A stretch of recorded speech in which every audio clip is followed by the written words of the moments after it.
તો મિત્રો આજે આપણે સિરીઝ શીખવાના છે।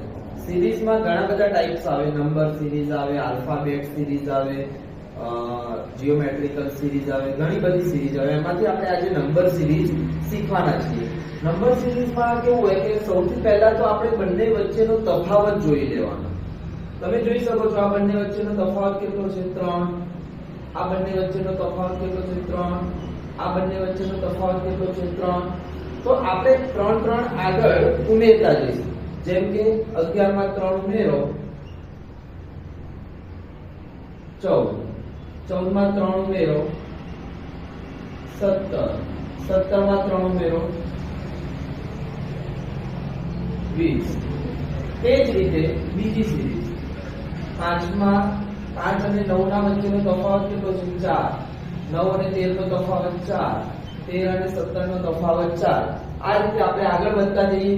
17 માં 4 ઉમેરો 21, 21 માં 4 ઉમેરો 25, 25 માં 4 ઉમેરો 29। આ જ રીતે એક ત્રીજું ઉદાહરણ આપણે જોઈએ। આ બંને વચ્ચેનો ડિફરન્સ 6, આ બંને વચ્ચે ડિફરન્સ 6, આ બંને વચ્ચેનો ડિફરન્સ 6। આગળ પણ આપણે એ રીતે તફાવત લેતા જઈએ તો 27 ને 6 33, 33 ને 6 39, 39 ને 6 45।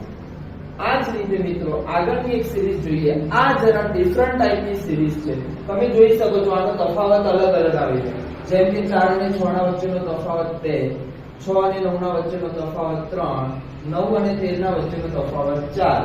આ રીતે તમે જુઓ છો અહીંયા તફાવત 2 3 4। તો આપણે આ રીતે નંબર સિરીઝ આગળ વધારતા જઈશું। જેમ કે આ બંને વચ્ચેનો તફાવત કેટલો લઈશું? 5, એ જ રીતે 6, એ જ રીતે 7, 13 માં 5 ઉમેરો 13 ને 5 18, 18 ને 6 24, 24 ને 7 31। આ જ રીતે મિત્રો નંબર સિરીઝ શીખતા રહો। Thank you.